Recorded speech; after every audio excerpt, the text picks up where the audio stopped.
Welcome to Edwards Executive Education's virtual program delivery. In this video, we are going to show you how to make the most out of your virtual learning experience.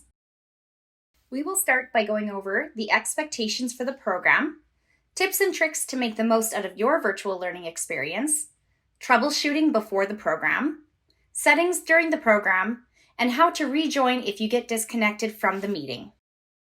First, we are going to start with expectations, tips, and tricks. All program materials will be shared electronically prior to the program's start date. These will be shared through an online platform called Canvas. You will receive a welcome email from the program coordinator giving you access to Canvas and directions on how to access it.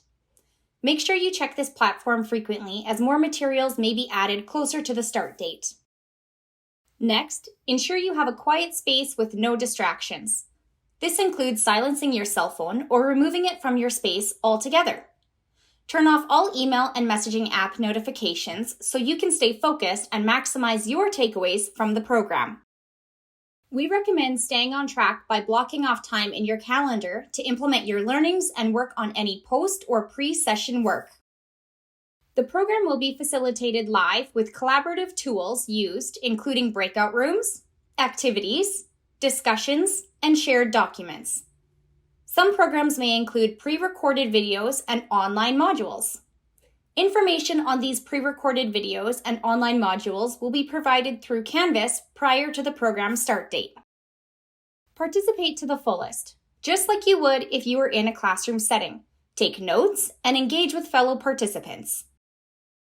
During the program, have your camera on and your microphone muted.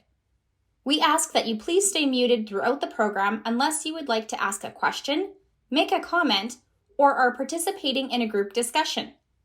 This will help you stay focused and engaged during the program while eliminating background noise and distractions. There will be ample opportunities for breaks. If you need to step away from your computer, notify the facilitator by selecting the Away icon in the chat bar. We will show you how to do this later. Don't be afraid to ask questions. You can do this by unmuting your mic. We will show you how to do this later. Before your program begins, take time to set up and get comfortable with Zoom.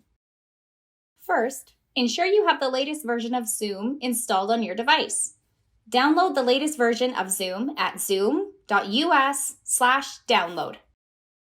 Second, use the email address you registered for the program with when creating a Zoom account. This will help our facilitator allocate breakout rooms during the program. Once downloaded, ensure your technology works and troubleshoot any issues prior to your program start date. Test your speakers, microphone, and camera. This ensures you do not need to troubleshoot the day of your program and miss valuable learnings. You may also need to talk to your IT team if you need permissions to access Zoom capabilities on your work account. Lastly, establish a strong internet connection. Go to fast.com to see what your current internet connection is. Fast.com is currently showing my internet connection download speed at 110 megabytes per second. The download speed determines how fast you send your video and audio to others. Click on the Show More information to view your upload speeds. My upload speed is 44 megabytes per second. The upload speed determines how fast you receive other people's video and audio. Compare your internet connection speed to Zoom's bandwidth requirements in their Help Center to determine if your connection is strong enough. Zoom recommends at least 2 megabytes per second for both upload and download speeds. Now we will go through a short tutorial on Zoom meetings. We will start by covering how to connect with Zoom. In Canvas, you will receive a document with the Zoom meeting details. There are two ways to enter the meeting. The first is by clicking the link to join Zoom meeting. You may be required to enter the meeting ID and passcode. You will find this in your Zoom meeting details. When you click the link, you will enter the waiting room and the facilitator will be notified to grant you entry into the virtual classroom. If you do not have audio on your computer, then you can call in with the phone numbers listed in the meeting details. Follow the prompts and enter the meeting ID followed by the passcode. This is what the waiting room looks like. While in the waiting room, you can test your speaker and microphone by clicking on the Test Computer Audio button. This will bring up your settings screen. Here you can test and adjust your speaker and microphone settings. In this window, you can also test out your camera. This will start your camera and show you a preview of what it would look like once you are in the virtual classroom. Now you are all ready to wait. The facilitator will be notified to grant you entry into the virtual classroom once the program is ready to begin. We recommend that you join the waiting room 10 minutes prior to the program's start time to ensure that your camera and microphone are working properly.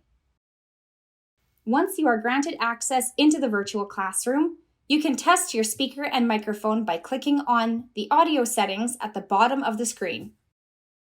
Click Video Settings to test your camera.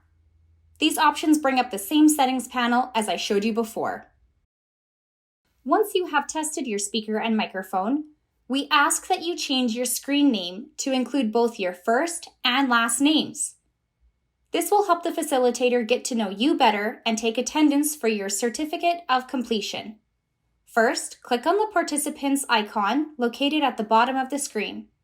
This will open a list of all participants.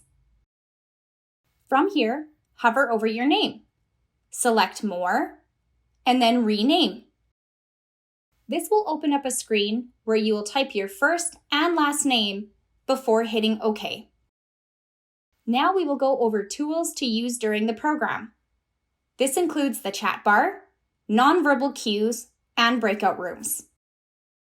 During the program, you may have access to the chat function. Your facilitator may also disable this feature to encourage speaking during the program. To access the chat function, click Chat at the bottom of the screen. It will open a new screen where you can chat to everyone or specific individuals within the program. Your facilitator may also share files or links through the chat function for breakout rooms and activities. You will not have access to this file once you are moved into breakout rooms. If you leave the meeting, you will also lose access to previous chats, so save any shared files, links, or topics of interest before leaving the meeting or joining a breakout room. You will also have access to nonverbal ways to interact in the program. There are two ways to access these. The first is clicking your reactions icon located at the bottom of the screen. You have the option of selecting clap or thumbs up.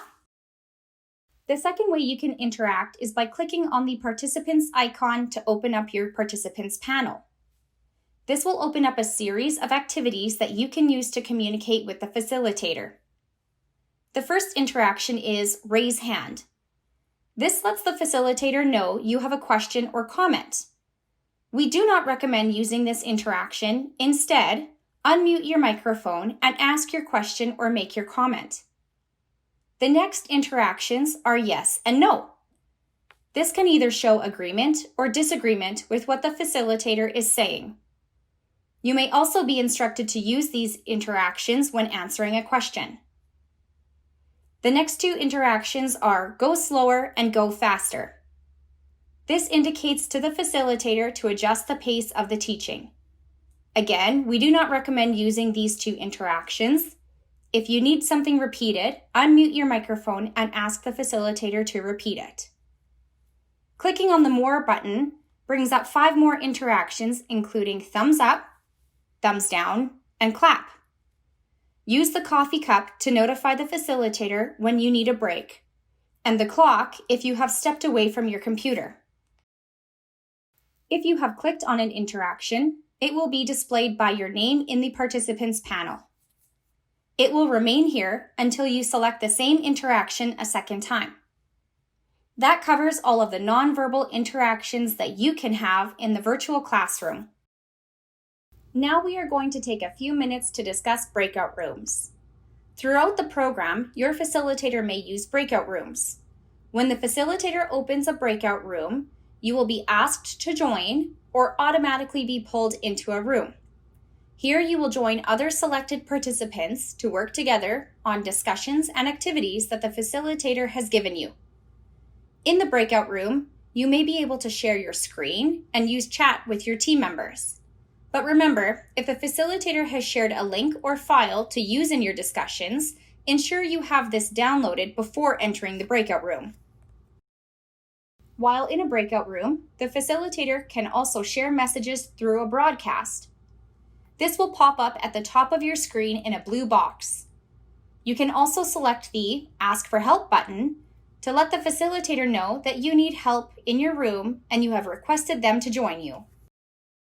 We also want to talk about leaving the breakout room. You can either leave the room ahead of time by clicking the Leave Room button, or wait for the facilitator to end the breakout session. You will be notified with a countdown of 60 seconds. Once that time is up, you will be automatically brought back into the main session. To conclude, we want to discuss how to rejoin the program if you leave the meeting. If you leave the virtual classroom, you will have to rejoin with the same information provided in your Zoom meeting details. You will be admitted to the waiting room once again and will have to wait for the facilitator to grant you re-entry into the virtual classroom. If you leave the virtual classroom, you will lose access to your chat history. This includes all shared links, files, and discussions. So ensure you have everything saved and downloaded prior to leaving the virtual classroom. Your certificate of completion is based on your attendance in the program. So please try to remain in the virtual classroom the entire time of the program. Thank you, and we hope you enjoy your program. If you have any questions regarding any of the Zoom virtual classroom features, please contact your program coordinator.